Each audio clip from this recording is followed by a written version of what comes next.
Assalamualaikum warahmatullahi wabarakatuh. Waalaikumsalam warahmatullahi wabarakatuh.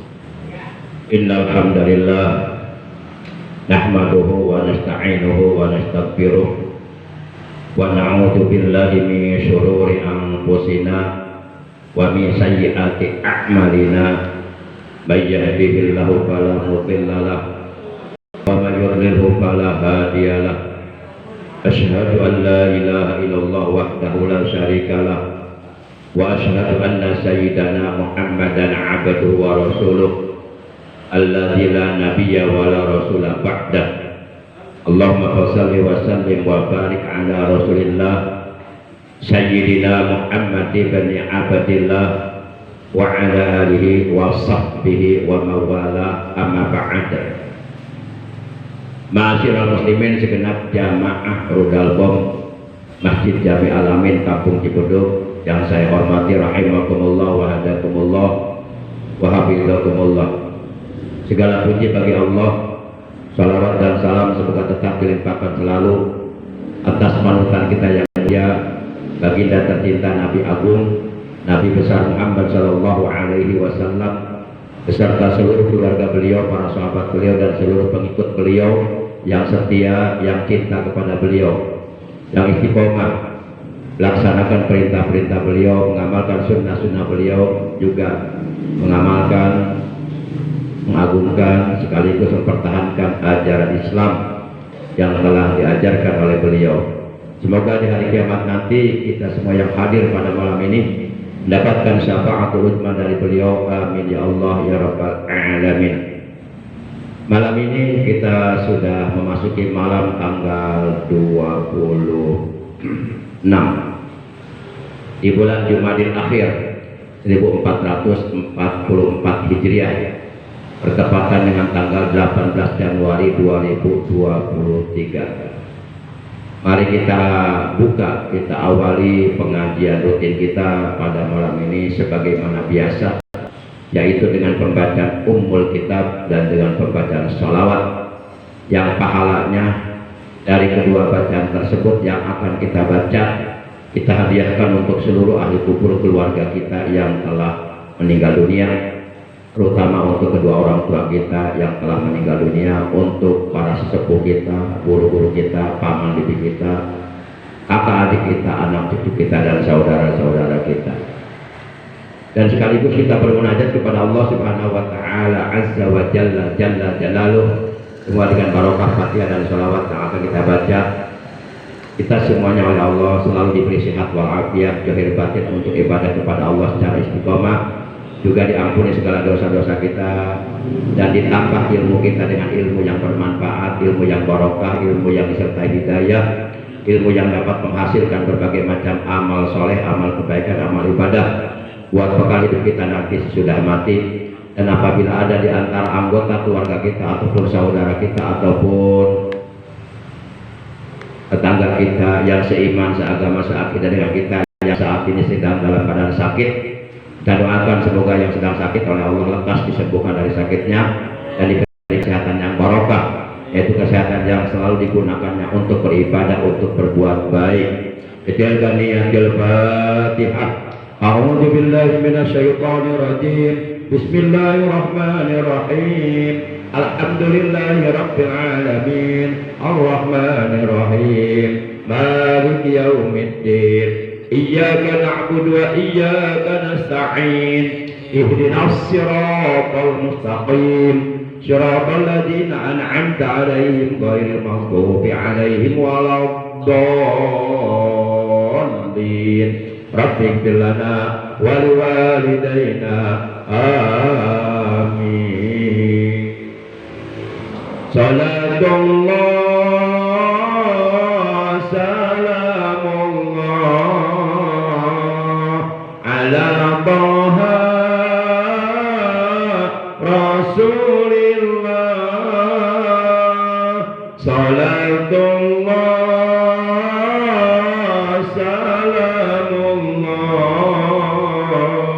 ala Taha Rasulillah. Salatullah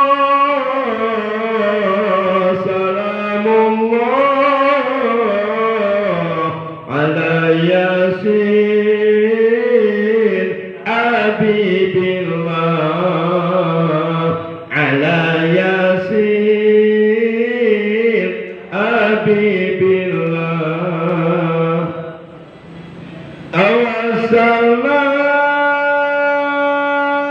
bismillah wa bil hadi rasulillah awassalna bismillah wa bil hadi rasulillah wa kulli mujahidin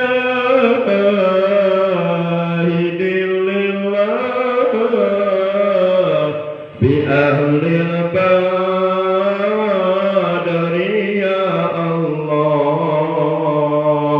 bi ahlil badri ya Allah salatullah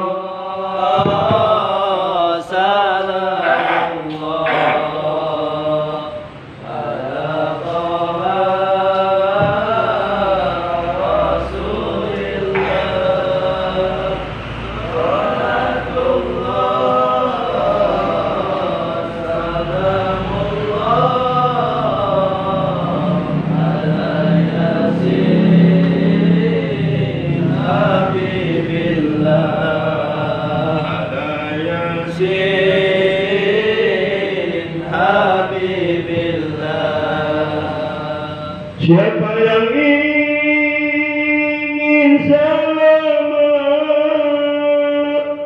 marilah kita bertakwa.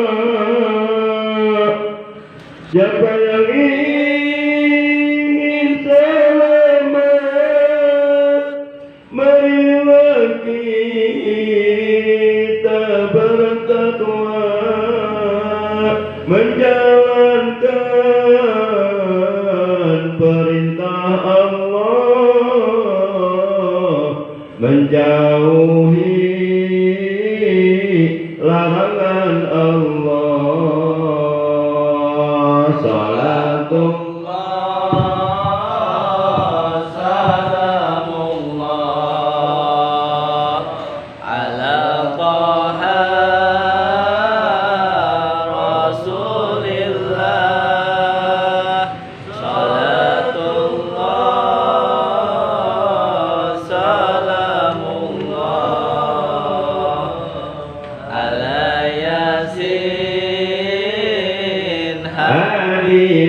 Habibillah amar ma'ruf nahi munkar wajiblah kita jalankan amar ma'ruf nahi munkar wajiblah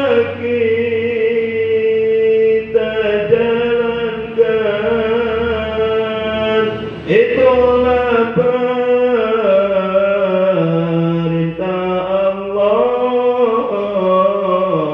kewajiban kita semua. Salatullah salamullah ala Taha Rasulillah. Salatullah salamullah ala Taha Rasulillah. Salatullah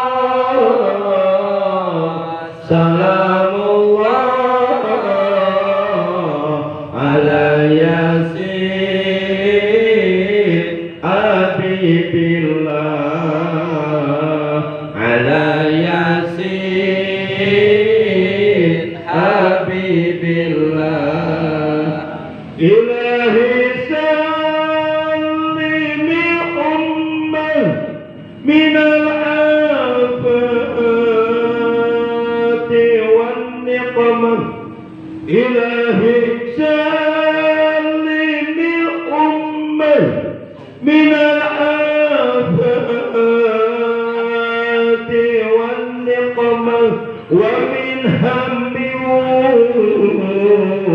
ومن غمة بأهل البدر يا الله بأهل البدر يا الله صلاة الله سلام الله على طه رسول الله صلاة الله سلام الله على طه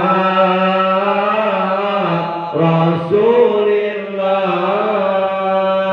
صلاة الله سلام الله على ياسين حبيب الله على ياسين حبيب الله اللهم صل وسلم وبارك عليه وعلى اله وصحبه. Ma'asyiral muslimin segenap jamaah Rudal Bom rahimakumullah wa hadakumullah wa hafizakumullah. Baik, langsung saja kita melanjutkan materi taklim Rudal Bom dengan referensi kitab Safinatun Najat. Materi kitab Safinatun Najat yang akan kita bahas pada malam ini adalah merupakan materi yang ke-16. Kemarin malam Kamis yang lalu pada materi ke-15 kita telah membahas syarat-syarat tayamum. Dan sekarang pada materi yang ke-16 kita akan membahas fardu tayamum. Yang dimaksud fardu tayamum adalah perkara yang wajib dilakukan ketika kita bertayamum. Di perkara-perkara tersebut hukumnya wajib dilakukan, dikerjakan, dilaksanakan. Apabila diabaikan atau apabila ditinggalkan, yakni tidak dikerjakan, mengakibatkan tayamum yang kita lakukan menjadi tidak sah, tayamumnya tidak jadi. Kalau tayamumnya tidak jadi, itu artinya kita masih mempunyai hadas kecil. Dan sebagaimana sudah disampaikan pada pertemuan sebelumnya, bahwa apabila kita masih mempunyai hadas kecil, kita tidak boleh melakukan sholat, baik sholat wajib maupun sholat sunnah. Tidak boleh melakukan tawaf, tidak boleh menyentuh mushaf Al-Quran, dan tidak boleh membawanya. Baik, kita baca dulu keterangannya yang ada di dalam kitab Safinatun Najat. Bismillahirrahmanirrahim. Furudut tayammumi utawi piro-piro fardune tayamum iku khamsatun 5. Jadi fardu tayamum itu jumlahnya ada 5. Kemarin syarat tayamum jumlahnya ada berapa? Masih ingat kemarin? Ada 10. Masih ingat ya? Alhamdulillah. Baik, kalau begitu saya boleh merokok dulu ya. Acem-acem. Bentar. Ini kalau ngajar-ngaji nggak ngerokok ngantuk saya bawa.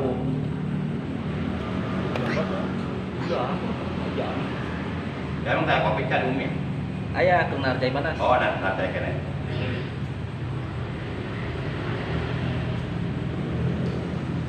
Berani rokoknya ada enggak? Ya, Benar nih. Tak jom. Iya, benar negara benar begini. Kalau dia suka rokok gini berani. Yusuf pada jangan Yusuf eta. Tak opat tak bareng-bareng. Potongnya Pak. Potong ke situ, panjang gitu mah. Asyik. Ini setengah batang ini mah. Sabatan rokok. Iya. Pintar. Oh. 2 batang rokok Marlboro. Sini Pak.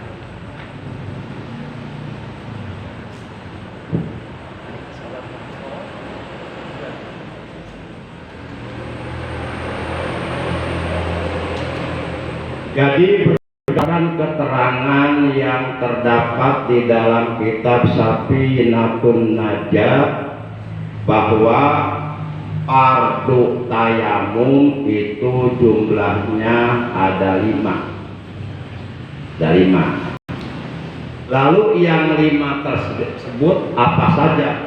Yuk kita lihat di dalam kitab.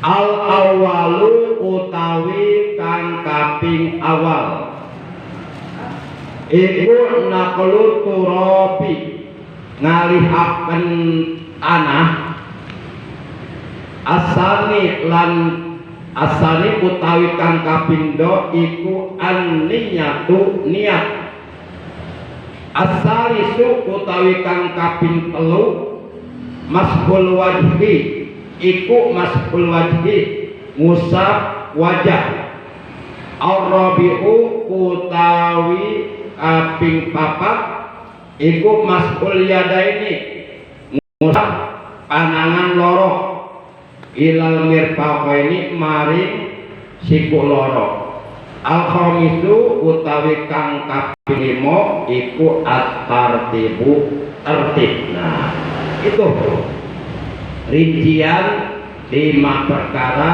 yang menjadi fardu tayamum. Itu 5-5-nya wajib dilakukan ketika kita sedang melakukan tayamum.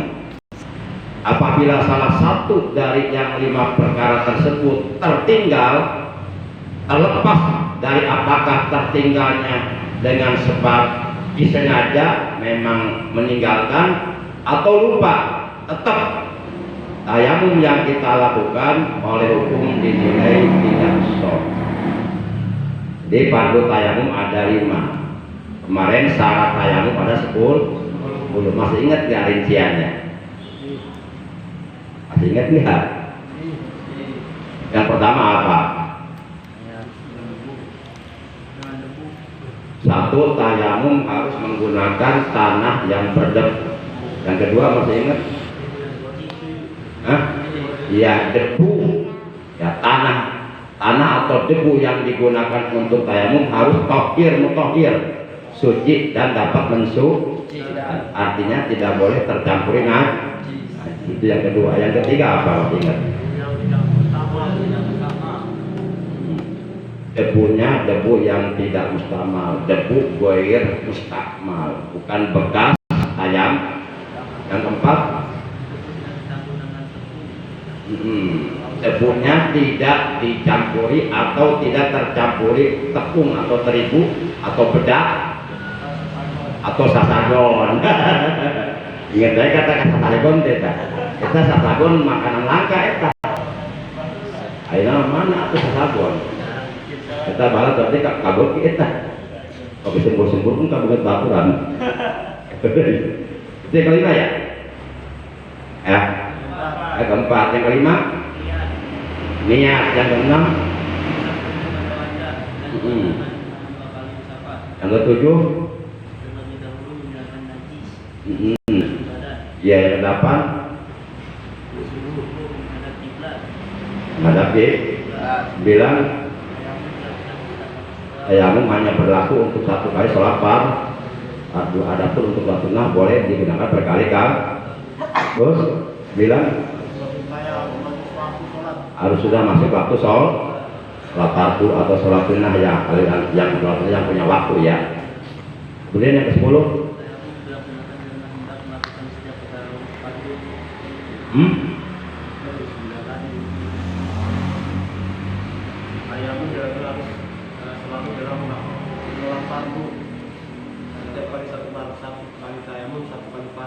Iya, itu 10 ya.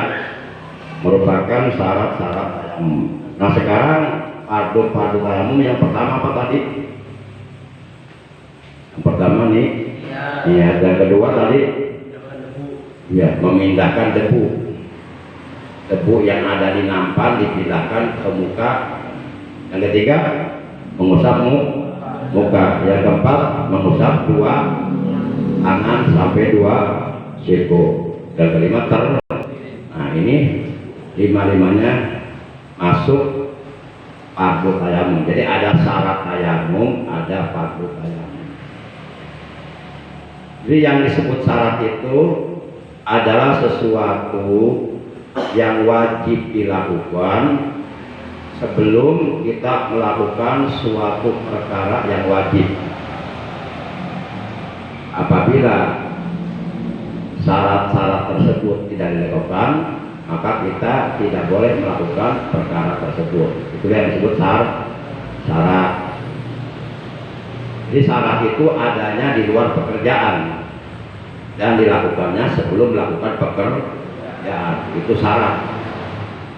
Tapi kalau fardu adanya di dalam pekerjaan, dan selama kita bekerja di dalam pekerjaan tersebut tidak boleh hilang. Tidak boleh sesuatu ada yang dapat menghilangkannya, seperti kita udah tayamum, memenuhi syarat-syarat tayamum, memenuhi fardu tayamum, kemudian baru dapat satu rakaat kentut. Nah berarti batal. Karena itu kentut adalah perkara yang dapat membatalkan terhadap syarat-syarat yang sudah kita lakukan sebelumnya. Ya, jadi ada syarat, ada fardu. Baik syarat maupun fardu itu hukumnya wajib. Syarat wajib dilakukan, fardu juga wajib dilakukan. Cuma bedanya kalau syarat dilakukannya sebelum melakukan sesuatu perkara yang wajib, seperti berwudu sebelum sholat fardu. Nggak boleh kita sedang sholat fardu sambil wudu, nggak boleh. Wudu dilakukan sebelumnya, itu syarat. Tapi kalau fardu itu adanya di dalam pekerjaan itu. Baik, kita tambah. Nah setelah kita memahami tentang syarat-syarat tayamum, juga tentang fardu tayamum, berikutnya materi yang ke-17. Kita percepat biar cepat tamat. Udah tamat, silakan masing-masing ngajar di pesantren ya. Mau ngajar di pesantren Al-Basiyah boleh, mau ngajar di pesantren Al-Furqat juga boleh, di pesantren Al-Atel juga boleh. Pesantren Al-Atel berarti pesantren baru duduk gawai. Ya minimal kita kalau sudah memahami, kita bisa pilatun aja. Manakala kita punya istri, nah kita ajarkan kepada istri kita. Jangan sampai istri kita nggak paham ilmu fikih yang ada di dalam kitab Safinatun Najah, atau kepada kita ajarkan. Insya Allah nanti lama-kelamaan yang belum punya istri, insya Allah punya istri, karena sudah ada jodohnya, cuma belum sampai waktunya aja. Sabar. Jodoh sudah ditentukan. Yang penting panjang Kalau panjang umur insya Allah ngalamin berkeluarga. Tapi kalau besok mati, saya enggak. Baik, kita lanjutkan materi yang ke-17 mengenai perkara-perkara yang dapat membatalkan tayamum. Jadi ada syarat-syarat tayamum, ada fardu tayamum, juga ada perkara-perkara yang dapat membatalkan tayamum. Perkara-perkara yang dapat membatalkan tayamum di dalam ilmu fikih disebutnya mubtilatit tayammum. Mubtilatit tayammum. Mubtilatut tayammum utawi piro-piro perkara kang ngabatolaken ing tayammum iku salah satu telu. Jadi kopi. Jadi ada 3 perkara yang dapat membatalkan tayamum. Apabila salah satu dari tiga perkara tersebut terjadi pada diri orang yang sudah bertayamum, maka secara otomatis batolah tayamumnya dan ia wajib tayamum lagi kalau sudah batol. Apakah tiga perkara tersebut yang dapat membatalkan tayamum? Yang pertama, ma'abotolal wudu'a, utawi kang kaping awal iku ma perkara abotolak kang ngabatolak keniasi ma al wudu'a ing wudu. Jadi yang pertama yang dapat membatalkan tayamum adalah seluruh perkara yang membatalkan wudu. Berarti setiap perkara yang membatalkan wudu itu pun dapat membatalkan tayamum. Kenapa bisa disamakan begitu? Karena alasan hukumnya baik tayamum maupun wudu itu sebenarnya tujuan intinya adalah untuk menghilangkan hadas kecil yang ada pada badan kita supaya kita bisa melakukan sholat dan sebagainya. Cuma bedanya kalau wudu menggunakan air yang suci dan mensucikan, yang disebut air tohir mutahhir atau juga disebut air mutlak. Tapi kalau tayamum tidak dengan menggunakan air, tapi menggunakan tanah berdebu. Oleh karena kita tidak mendapatkan air, penyebabnya ya boleh jadi terjadi musim kemarau yang berkepanjangan.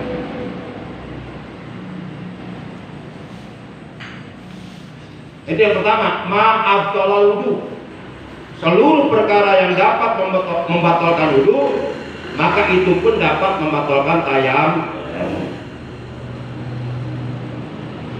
Kemarin sudah dibahas tuh, nawaqidul wudu, perkara-perkara yang dapat membatalkan wudu. Masih ingat ada berapa? Ada 4. Yang pertama, keluar sesuatu dari 2 jam, kubul dan udah kemarin. Yang kedua, hilang akal disebabkan duduk yang tidak menetapkan bokong pada tempat duduk. Yang ketiga, ya persentuhan kulit antara laki-laki dan perempuan yang bukan mahram. Yang keempat, ini nyebutnya jangan muhrim yang mahram ya. Terus yang keempat, ya menyentuh si Abdul Goplak, oplak-oplakan dengan perut telapak tangan atau perut jari jemari tangan dengan tidak ada penghalang seperti kain atau sarung. Itu 4 perkara yang dapat membatalkan tayamum. Itu pun sama dapat membatalkan itu 4 perkara yang dapat membatalkan wudu. Nah itu pun sama dapat membatalkan tayamum. Baik, yang kedua wariddatu. Perkara yang kedua yang dapat membatalkan tayamum adalah ar-riddah.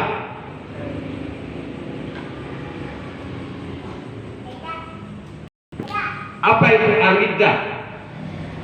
Ar-riddah itu artinya murtad. Orang yang sudah bertayamum kemudian dia melakukan perkara kemurtadan, maka secara hukum, secara otomatis oleh hukum dinilai bahwa tayamumnya batal saat itu pula. Jadi kita tidak pakai lama, ketika itu pula langsung batal. Tatkala murtad langsung batal. Ibarat kita menyalakan lampu dengan stop kontak, begitu tek langsung nyala, dikebawahkan tek langsung mati. Dan seperti itu langsung. Begitu saat itu pula murtad, saat itu pula langsung batal tayamumnya. Nah, menurut para ulama ahli tauhid, para ulama yang berkompeten di bidang ilmu tentang ketuhanan, disebutnya ilmu teologi. Apa ya? Teologi ya, tentang ketuhanan ya. Nah, kalau antropologi tentang perbintangan. Iya. Kalau sosiologi tentang kemasyarakatan. Kalau sakit gigi, sakit gigi yang paling ampuh obatnya minum peldagorin. Peltapilingin. Jadi ngajinya nggak usah terlalu serius, anggap aja kita lagi mengobrolkan ilmu. Kalau ngobrol ke ilmu berarti jadi ngaji. Daripada ke ngaji, aku goreng ke batur, kita jadi ngaji. Mendingan ngobrol tapi ngobrol ke ilmu, jadi ngaji, dapat pahala ngaji. Daripada orang ngaji tapi ngobrol ke kagorengan malah terjadi ngaji dosa. Baik para jamaah yang dimuliakan oleh Allah Subhanahu wa taala. Nah, menurut para ulama ahli tauhid, murtad itu dibagi kepada 3 bagian. Pertama, i'tiqadi. Kedua, qauli. Ketiga, fi'li. Jadi ada murtad i'tiqadi, ada murtad qauli, ada murtad fi'li. Nah, ini 3-tiganya, baik i'tiqadi atau qauli dan ataupun fi'li. Ini 3-tiganya apabila dilakukan dapat membatalkan tayammum. Lalu apa yang dimaksud dengan murtad i'tiqadi, murtad qauli dan murtad fi'li? Baik, kita bahas. Sebelumnya kita disetul rokoknya. Ikhlas. Saya tuh rokok mah. Kadang-kadang dek sare ngarokok we. Dek sare ngeten di luar kasur ngarokok we. Akhirnya kasare anu kana murah kana dadakna atau kana kasur kahuruan. Bahaya, nggak boleh itu. Pernah ada kejadian seperti itu. Teman saya cerita, dia rebahan di atas kasur, di 3 kasur ada meja dan kopi ya. Merokok sambil ngopi. Tahu-tahu ketiduran, rokoknya jatuh ke kasur, kahuruan. Jangan dilakukan, itu bahaya. Pokoknya jangan main-main tentang api, tentang listrik, ya. Tentang barang-barang tajam, ya. Baik. Yang dimaksud murtad i'tiqadi adalah murtad sebangsa i'tiqad, patekadan di dalam hati. Contoh, misal di dalam hati kita mengiktikadkan bahwa Nabi Isa itu anak Allah, itu langsung murtad. Maka tidak boleh di dalam hati kita ada i'tikad, ada keyakinan bahwa Nabi Isa anak Allah. Nah, ketika i'tikad itu muncul di dalam hati walaupun hanya sebentar, langsung saat itu murtad. Nah, orang yang murtad wajib mengucapkan 2 kalimat syahadat halal dengan segera. Asyhadu an la ilaha illallah wa asyhadu anna Muhammadar Rasulullah. Setelah ia mengucapkan 2 kalimat syahadat, maka secara otomatis oleh hukum dinilai langsung kembali kepada Islam. Jangan dilama-lama. Kalau dilama-lama, misalnya seminggu atau 2 minggu atau setahun 2 tahun, maka seluruh amal ibadah yang telah kita kerjakan, baik itu sholat dan yang lain sebagainya, itu semuanya terhapus, hilang semua gara-gara murtad. Jadi capek-capek ibadah tahunan hanya karena murtad 1 detik langsung hilang semua, didelete oleh Allah amalnya. Mau dibilang min. Nah, itu murtad i'tiqadi, murtad sebangsa i'tiqad di dalam atau di dalam hati kita, misal mengiktikadkan bahwa sholat 5 waktu hukumnya tidak wajib, langsung murtad itu. Jadi i'tikadkan dengan i'tikad yang kuat bahwa sholat 5 waktu hukumnya wajib. Kalau diiktikadkan tidak wajib di dalam hati, murtad. Dan i'tikadkan dalam hati bahwa Islam adalah agama yang benar, jangan pakai tali. Gak usah pakai tali. Islam adalah agama yang benar. Jadi jangan Islam adalah agama yang paling benar, jangan. Karena kalau menggunakan tali berarti selain Islam pun benar. Kalau tanpa menggunakan paling, Islam adalah agama yang benar, berarti yang lain salah.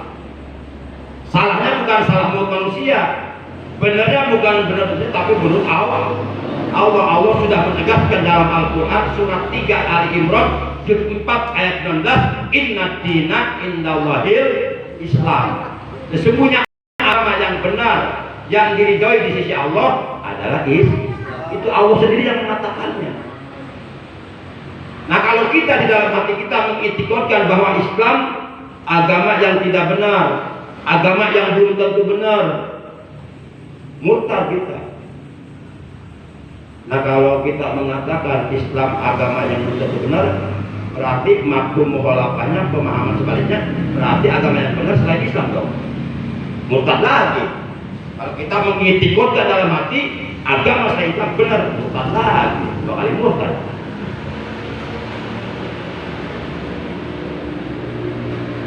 Kemudian di ayat lainnya juga Allah menegaskan, wallazi arsala rasulahu bil huda wa dinil haqq liyudhhirahu 'ala ad-dini kulli walau karihal kafirun.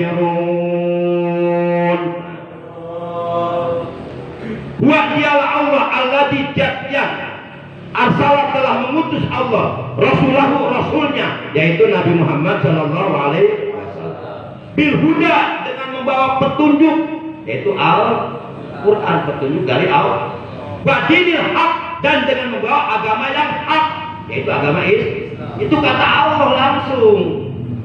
Lalu siapa anda mengatakan bahwa Islam agama yang belum tentu benar, kan tolol itu namanya. Kalau yang mengatakan ini ada seorang profesor, berarti profesor goblok itu mana? Belum kita ngaji ke ayat profesornya. Ternyata bukan profesor, tukang pesor atau konferensi konfesor. Lah Allah menegaskan wallazi arsala rasulahu bil huda wa dinil haq liyudhhirahu 'ala ad-dini kulli walau karihal kafirun. Dialah Allah yang telah mengutus Rasulnya yaitu Nabi Muhammad Shallallahu Alaihi Wasallam dengan membawa petunjuk yaitu Al-Quran wa dinil haq, dan dengan membawa agama yang hak, agama yang benar. Walau karihal kafirun, sekalipun orang-orang kafir membenci terhadap Islam. Itu jelas banget ayatnya. Nah, apakah sang profesor kita membaca ayat ini? Kalau ada profesor mengatakan Islam agama betul-betul benar. Patokan benar atau salah, patokannya bukan otak kita, bukan inteligensi kita, bukan IQ kita. Kita diberi akal memang untuk supaya kita bisa membedakan mana yang benar, mana yang salah, mana yang hak, mana yang batil, mana yang halal, yang haram. Tapi akal secerdas apapun tetap mempunyai keterbatasan karena akal ciptaan Allah, makhluk. Yang nggak pernah salah pasti Allah. Allah itu adalah Al-Haq yang maha benar dan menurunkan agama yang benar yaitu Islam. Nggak mungkin salah. Lah kalau Islam salah gimana jadi? Baik para jamaah yang dimuliakan oleh Allah Subhanahu wa taala. Jadi kan jadinya bahas ilmu fikih dan lupa ke tauhid. Enggak apa-apa untuk wawasan, jadi ilmunya tersempit atur. Karena ini memang ada hubungannya. Jadi salah satu di antara perkara yang dapat membatalkan ilmu adalah kemurtad. Nah di situ ada hubungannya. Yang pertama murtad mengitikadkan di dalam hati bahwa Islam ajaran agama yang belum tentu benar, itu bisa murtad. Murtad wajib dia mengucapkan 2 kalimat syahadat lagi. Kalau enggak, maka seluruh amal kebaikannya, seluruh amal solehnya, seluruh amal ibadahnya, seluruh sholatnya, seluruh puasa Ramadannya, seluruh zakatnya, sodakonya, baca Qurannya, zikirnya, ibadah hajinya tiap tahun, itu semuanya dideret oleh Allah, dihapus hilang seketika. Kan rugi ya, yang rugi kita sendiri karena kecerobohan kita dalam hal tauhid. Yang kedua, dinamakan murtad qauli. Murtad qauli itu murtad sebangsa ucapan, omongan, pembicaraan, perkataan, saying.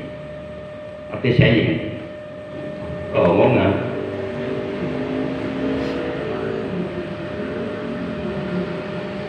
Nah, contoh seperti misalnya lisan kita mengucapkan bahwa ada kekuatan lain selain kekuatan Allah, atau kita misal sakit lalu berobat kepada seorang dokter, dikasih obat kemudian sembuh, lalu lisan kita mengatakan obat inilah yang menyembuhkan saya, itu kebutan. Obatnya syariat, media penyebab, tetap hakikat yang menyembuhkan adalah Allah. Berapa banyak orang yang sakit berobat kemana-mana habis ratusan juta, tetap nggak sakit-sakit, malah modal. Berarti hakikat yang menyembuhkan siapa? Obat syariat. Jangan sekali-kali mengatakan bahwa obat inilah yang menyembuhkan sakit saya, tidak boleh. Allah yang menyembuhkan. Kita makan menurut akal, kira-kira kalau makannya dapat 5 piring, kenyang nggak kira-kira? Kenyang dari maaf. Nah, yang mengenyangkan perut kita makanan yang kita makan atau siapa? Allah. Makanan syariat. Banyak orang yang nggak makan tapi merasa kenyang, dan banyak yang sebaliknya makan dulu tapi nggak kenyang-kenyang. Nggak kenyang-kenyang. Contoh tuh gimana tuh yang badannya kurus-kurus, hitam-hitam warna kulitnya, gimana di Ethiopia? Bagaimana? Busung lapar itu, yang punya penyakit busung lapar. Makan tapi nggak kenyang-kenyang, nggak gemuk-gemuk, malah tambah kurus. Jadi hakikat yang memberi kenyang adalah Allah. Itu yakinkan dalam hati. Hakikat yang menyembuhkan sakit saya adalah Allah. Obat, nasi itu mah syariat saja. Dan memang Allah mengajarkan syariat dan hakikat. Baik. Nah, tidak boleh lisan kita mengucapkan hal-hal seperti itu dapat menyebabkan kita Quran. Berarti kita meyakini bahwa ada kekuatan selain kekuatan Allah, ada kehebatan selain kehebatan Allah. Padahal la hebata illallah, la quwwata illallah. Tidak ada yang hebat kecuali Allah, tidak ada yang kuat kecuali Allah.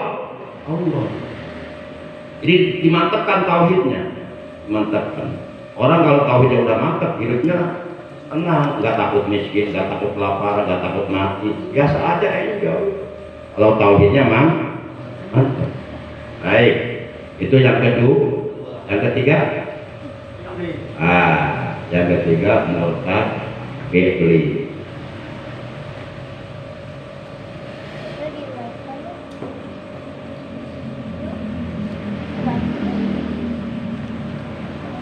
Yang ketiga namanya murtad fi'li. Yang dimaksud murtad fi'li adalah murtad sebangsa perbuatan atau pekerjaan atau tindakan, atau bisa dikategorikan juga sikap. Contoh seperti banyak terjadi di zaman sekarang yang sudah viral, ada orang ngentutin Quran. Al-Quran dikentut, itu murtad itu. Atau ngencingin Quran, atau ngeperakin Quran, murtad itu. Atau ngeludahin Quran. Makanya kita kalau ngebetin Quran lagi tadarus jangan pakai lidah. Jangan. Itu bisa dihukumi kita meludahin Quran. Karena kita memindahkan air liur dari lidah ke mushaf lembaran Quran. Sama aja seperti gini. Itu. Beda cara doang. Jangan pakai lidah. Jangan. Kalau ngebetin Quran untuk mencari halaman berikut, jangan pakai lidah. Hati-hati, waro kita jaga. Kita lebih hati-hatilah kalau masalah Quran mah. Karena Quran itu kalamullah. Alladzi unzila ala sayyidina Muhammadin sallallahu alaihi wasallam bima syiqati Jibril alaihi salam al-muta'abbadu bi tilawati. Quran itu kalam Allah, firman Allah. Kalam Allah itu menurut ilmu tauhid kalamun qadimun qaimun bi dzati ta'ala. Kalam itu la sauta wala harfa. Jadi kalam Allah itu, firman Allah itu adalah kalam yang qadim, yang dahulu adanya, sebelum ada sesuatu itu udah ada kalam. Dan kalam itu menyatu dengan zatnya Allah. Seperti ucapan saya menyatu dengan badan saya. Begitu ibaratnya. Kalam Allah itu menyatu dengan zatnya Allah. Makanya kalam Al-Quran itu bukan makhluk. Yang makhluk itu kertasnya, tintanya yang digunakan itu makhluk. Tapi kalamnya itu sendiri, kalam Allah itu bukan makhluk. Gak boleh kita mengintikodkan atau mengatakan bahwa Allah adalah makhluk Allah, gak boleh. Sambutan. Ini menurut pendapat para ulama yang berakidah Ahlus Sunnah wal Jamaah. Di mana kalam Allah itu oleh Allah diturunkan kepada kekasihnya, kepada utusannya yaitu Nabi Muhammad Shallallahu Alaihi Wasallam di Mekah dan di Madinah selama 22 tahun 2 bulan 22 hari secara berangsur-angsur. Jadi kalam Allah Al-Quran itu diturunkan 2 kali. Pertama oleh Allah diturunkan dari Lauhul Mahfuz ke langit dunia itu sekaligus 6.666 ayat. Yaitu di malaikat Jibril membawa itu Quran dari Lauhul Mahfuz ke langit dunia itu dikawal oleh jutaan malaikat yang ada di langit.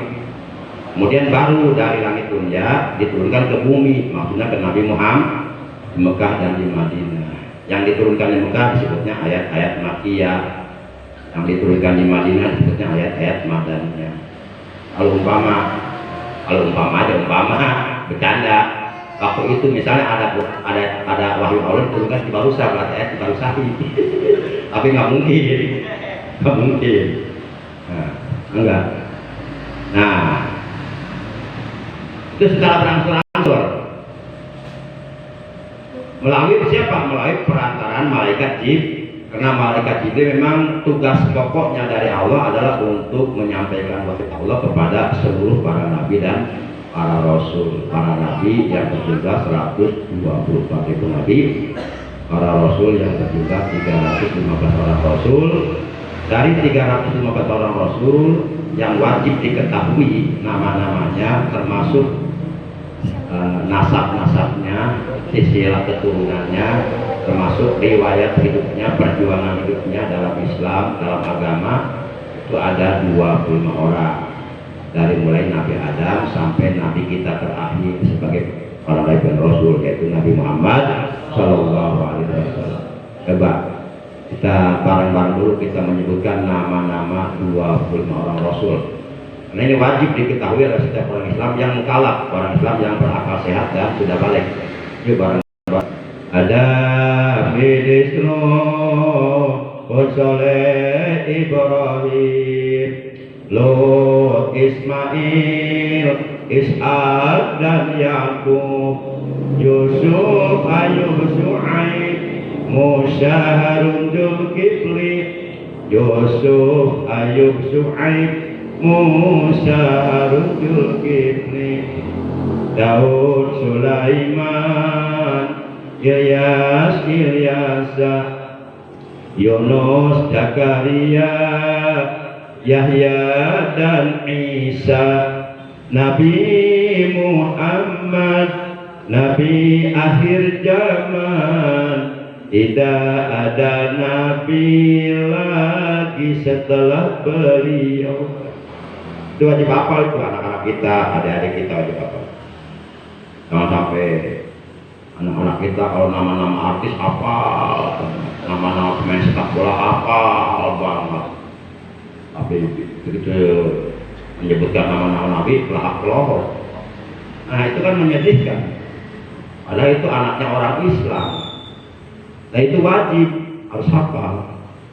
Ada keterangannya dalam kitab Cijan Darori. Baik. Nah itu murtad yang ketiga. Murtad perbuatan seperti mengentutkan Quran atau ngencingin Quran atau ngeludahin Quran atau yang sebangsanya dengan itulah.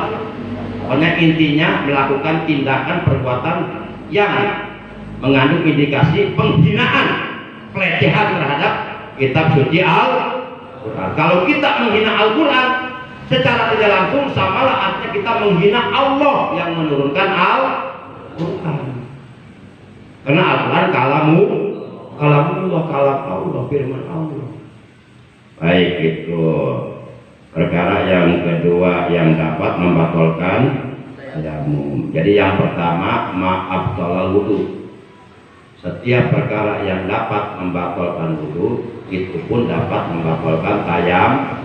Yang kedua, aridatu, melakukan kemurtadan, baik murtad qauli atau baik murtad i'tiqadi atau murtad qauli atau murtad dalam Al-Quran surat 2 Al-Baqarah 2 ayat 217 Allah telah berfirman, wa may yartadid minkum an dinihi fayamut wa huwa bilhaq, wa may yartadid minkum an dinihi fayamut wa huwa kafir, faulaika habitat a'maluhum fid dunya wal akhirah wa ulaika ashabun nar hum fiha khalidun. Kata Allah dalam ayat ini, barang siapa yang murtad keluar dari agamanya lalu ia mati, maka ia mati dalam keadaan kafir. Maka seluruh amal kebaikan, seluruh amal soleh, seluruh amal ibadah yang telah dikerjakannya selama hidupnya dalam dunia, semuanya menjadi sia-sia, nggak ada artinya, nggak ada artinya, terhapus semuanya. Mereka itulah para penghuni neraka. Mereka akan ditempatkan di neraka untuk selama-lamanya. Oleh Allah dijadikan BBN, bahan bakar neraka. BBN, bahan bakar neraka. Karena neraka itu bahan bakarnya dua. Pertama manusia, yang kedua batu. Jadi bukan bensin, bukan premium, bukan solar, bukan pertama, bukan pertalit, bukan premium. Tapi bahan bakar neraka itu manusia dan batu. Manusia yang seperti apa yang akan dijadikan bahan bakar api neraka oleh Allah? Pertama manusia kafir. Kedua manusia syirik, musyrik. Tiga manusia munafik. Keempat manusia fasik.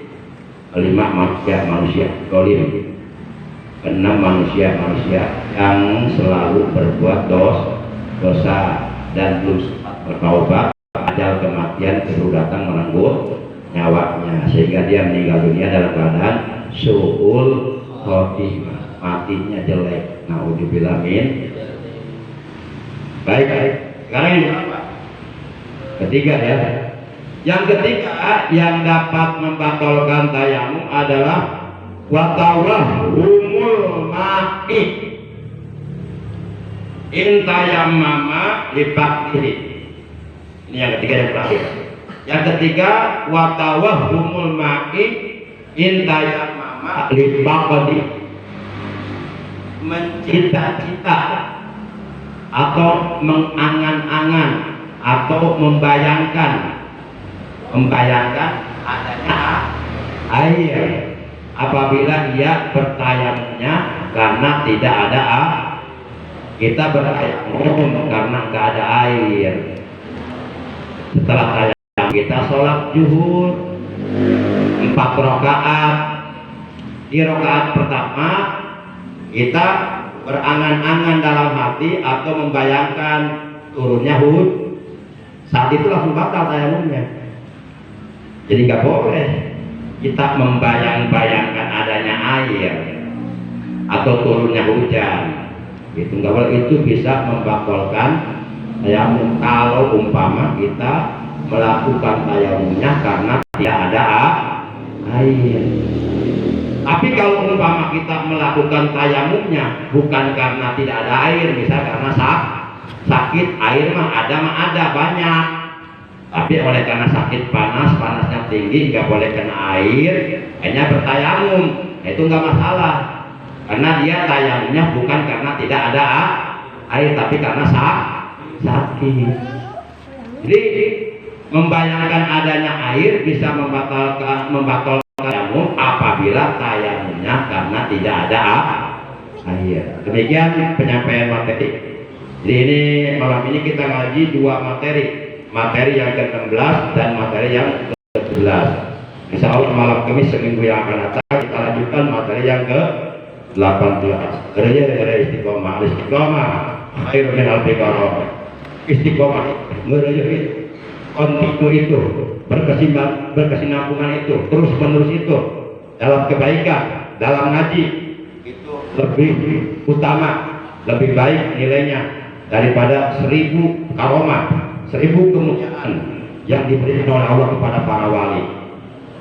Jadi orang istiqomah dalam duduk di majelis ilmu atau istiqomah dalam mengerjakan amal kebaikan yang lainnya, itu dia akan mendapatkan keistimewaan kebaikan, yaitu berupa 1000 kemuliaan dunia dan akhirat. Dan memang amal yang afdol itu bukan banyaknya, coba nih, si A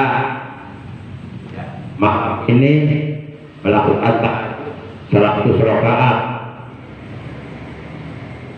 terus malam-malam berikutnya nggak melakukan tahajud lagi, melakukan tahajud lagi setahun kemudian. 100 rakaat satu, hebat ya? Bukan hebat lagi, heboh, hebat bisa tahajud 100 rakaat. Tapi dia tahajud lagi setahun kemudian. Si B tiap malam hanya dapat 2 rakaat, tapi dilakukan tiap malam dan sepanjang tahun.